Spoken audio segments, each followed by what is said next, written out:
If you're wondering how to charge your MacBook Neo the right way, here's what you need to know. Out of the box, depending on the version, you either get a 20-watt adapter plus cable or just a cable. The 20-watt charger works, but it's not the fastest. The MacBook Neo supports up to 30 watts. For faster charging, use a 30 to 35 watt adapter or more if a higher watts adapter is available.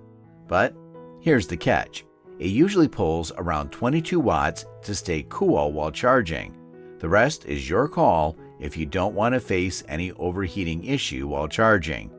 You can charge from either of the USB-C ports, so just use whichever is convenient for you. And hey, power banks work too.